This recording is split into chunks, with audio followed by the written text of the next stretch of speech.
Before we get into the patch notes review, make sure you get unwanted patches of hair off of you guys with today's sponsor, Harry's. Harry's is a high quality, low cost razor that you guys can order today. For just $8, guys, you can get the handle, the razor blade, the shaving gel, and the travel blade cover, guys. And with our special partnership with them, if you use the code Incon at checkout, you won't just get it for $8, guys. You'll get another $5 off your order. You can get the whole dang thing for $3. Check it out in the link down below, and let's get to the patch notes.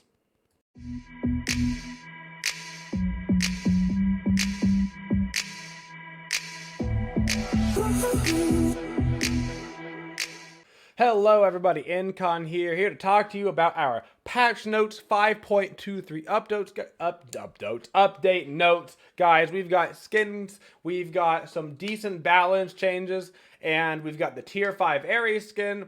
Also to be noted before we get to the end of this video, this is basically the last real patch until January, so just keep that in mind. And Arthur will be coming in January. So there is no new god this patch, and the next new god will be Arthur, and that will be in January. And they seem to indicate as well that Merlin, the god after Arthur, will not be coming until the Season 6 patch, which is going to be right around like January 24th-ish. The end of January will be about that Season 6 patch.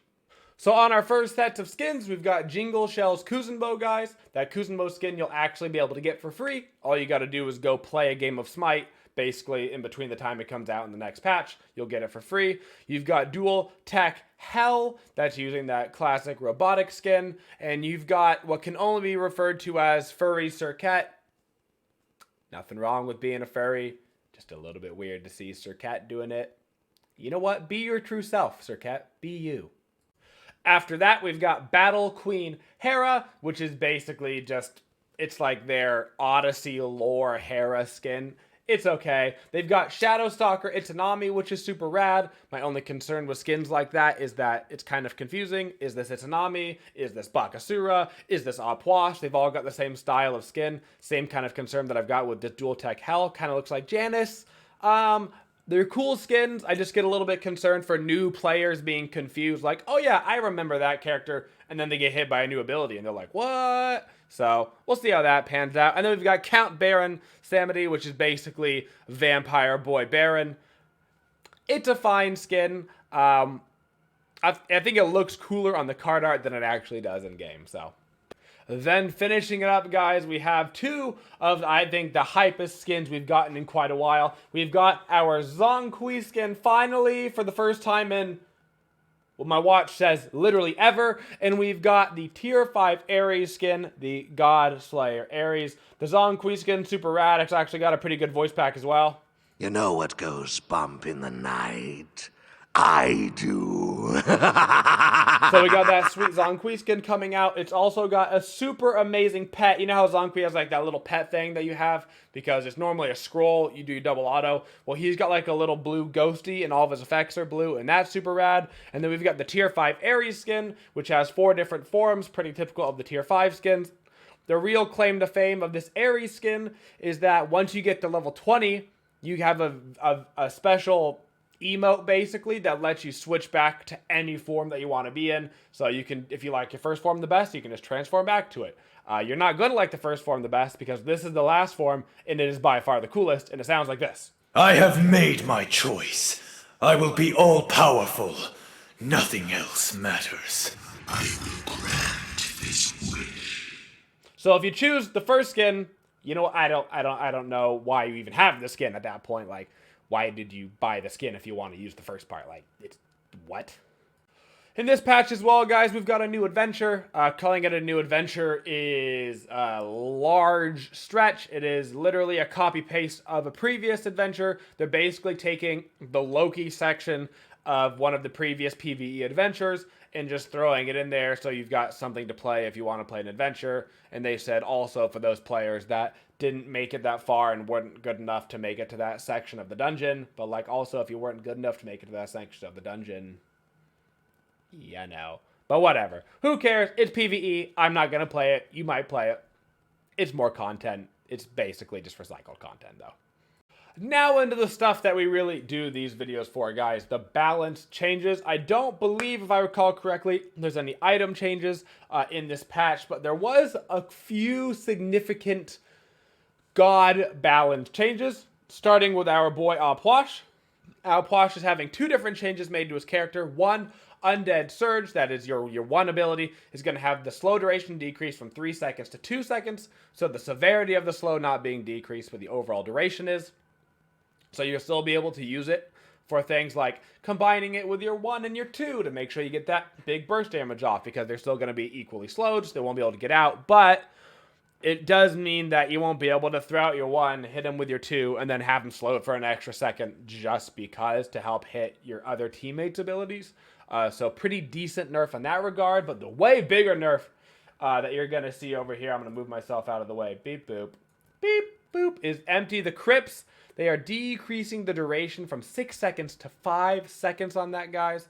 That means it significantly lowers the maximum damage output, so they're not like increasing the damage to make up for it. It's just 1 second less, so that means less damage. It means less slow duration with Gem of Isolation. It means less zoning. It means less a lot of things with Puch, which is obviously what he's super thriving at right now.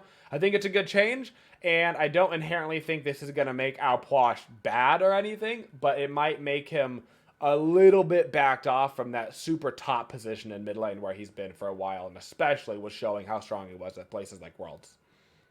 Chulainn is getting a buff, and before you freak out, because I almost freaked out when I heard Chulainn was getting a buff, it's actually almost irrelevant. It's not quite irrelevant, but it's not that big of a deal.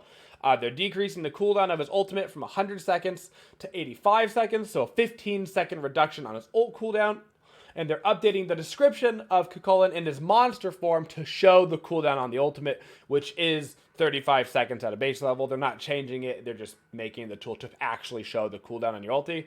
Apparently, in theory, if you have super high CDR in Chulainn, they didn't mention how high it was, but apparently you can get the monster ulti off twice in monster form if you transform, like immediately use it and then have a bunch of CDR. And so they wanted to indicate that point that you can get it off twice by showing the cooldown, which is fine and dandy. 15-second reduction on his main part of his ulti for his human form. That's fine. Chulainn stays basically exactly where he is. Guan Yu also getting a bit of a change. All they're doing with Guan Yu is they're increasing his conviction healing, so they're boosting it from 1.5 times healing to 1.7 times healing on the boosted conviction. For those that don't remember, because you haven't seen a Guan Yu in half a year, Guan Yu when his passive used to be when you proc it, it takes it and consumes it, and then you can't use it on any other ability. That's not how it works for a long time. Guan Yu now, if you build up your passive in combat, it stays until you leave combat. So you get your bonus effect on your 1, your 2, your 3, and your ult, as long as it's built up in combat. Is it going to help Guan Yu that much? When Conviction's healing was 2.0, he was crazy strong.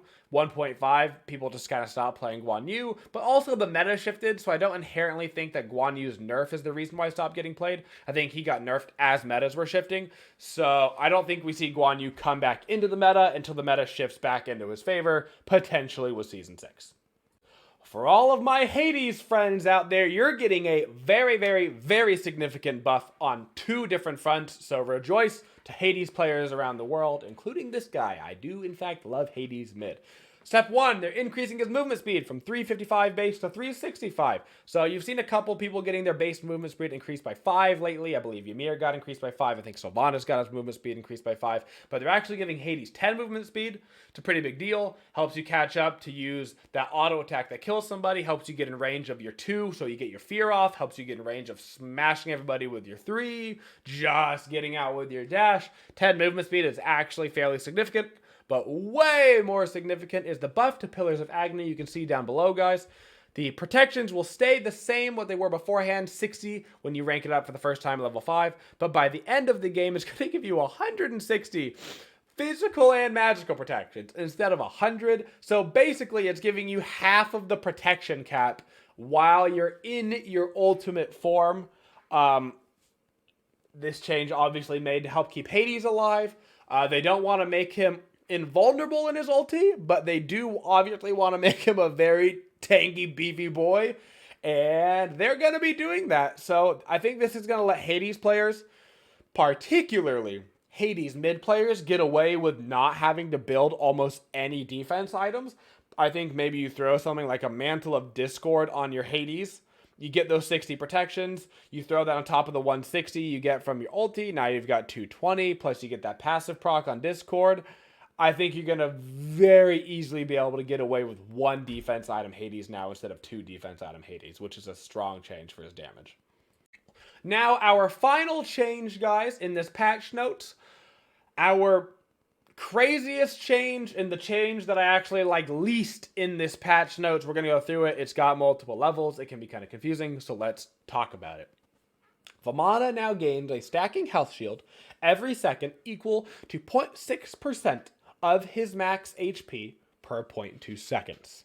So for every second that you're basically there in your baby form, it's going to proc 5 times. That means you're getting should be exactly 3% stacking health shield, okay?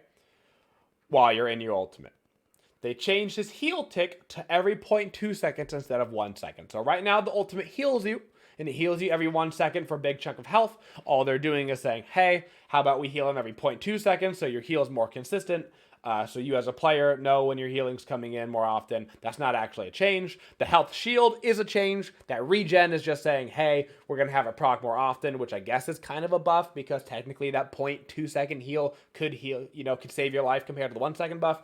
But like, not significant enough for us to care. So we get a bonus health shield on top of our regen while in ult form. But what makes this change not something I'm in favor of is if you look right down there at the bottom, it's going to say can now pass through player-made walls while his ultimate is active, and this deserves a little bit of discussion. So your counterplay to Vamana in his ulti form has always only been player-made walls or jumps. That is because he is CC immune in his ulti, right? He becomes big baby. He walks around. He's raging. He's stomping on your head. As a support player, which I am, I play a lot of support in mid, he has historically been one of the most frustrating gods to play against as a support, and not because he's killing me, because he's killing my squishies. And the thing is that as a support player, you actually can't stop Vamana because he's CC immune. So if Vamana goes to kill your, let's say you've got an Agni. Agni's got a dash, okay? Agni uses dash to get away from somebody else. Big Baby says, got him, goes into his ulti form, okay? And you're playing Cerberus. You're like, sweet, I'm going to go slow him. Wait, I can't slow him. Okay, I'm going to stun him. Wait, I can't stun him. Okay, I'm going to ult him to knock him up. Wait, can't do that either. Forgot, he's CCing me on all fronts. So your only counterplay historically has been things like Odin Cage, Ymir Wall, Thor Wall has been a great counter. Junglers peeling for the backline. This means that there is literally nothing you can do to peel Vamana except for self-peel. So unless your mid laner has some sort of getaway skill, right? Like Ra's going to sit there and get pounded. Like Raijin can dash away over a wall and then he's over a wall out of the fight, and that's his only way to get away. This means that things that counter Vamana, like Odin Cage for the anti-heal, don't exist anymore because Vamana just ultis and walks out of the cage. Vamana historically has had some of the best abilities in the game, with his 1, 2, 3 all being very strong, and his ulti was always kind of his weak point. I understand that he hasn't been played in the game in a while, but I think that change will make him a very, very, very, very, very meta solo lane god instantly. I think the second this patch goes through, you see Vamana solos every single game. And, like, I guess it's cool because he hasn't been played in a while, but it's also frustrating as a support player to know that, like, my mid laners and my ADCs just died because of this patch. And they're going to be like, yo, I would love some peel. And then you're going to be like, dude, I would also love to peel, but I can't.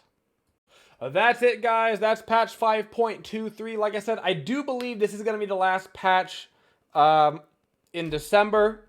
I think the next patch is going to be the last patch in Season 5, it'll be patch 5.24, and I do believe that's going to be in early January, and then after that patch where Arthur will come into the game, and then after that we will have the Season 6 patch directly after, 2 weeks later or whatever, so expect the Season 6 update to be like January 23rd, 24th, 25th, like around there. I think they might have officially announced the date they're planning on going live, and I can't remember off the top of my head, but it's right around there. Also, to be noted, guys, on Wednesday, this video should be out plenty in time.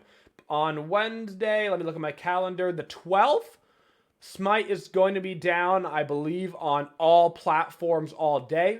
That is the day they are doing their server integrations for crossplay in Season 6. It will not be activating crossplay, but it is them getting all of the stuff ready for crossplay for when Season 6 goes live.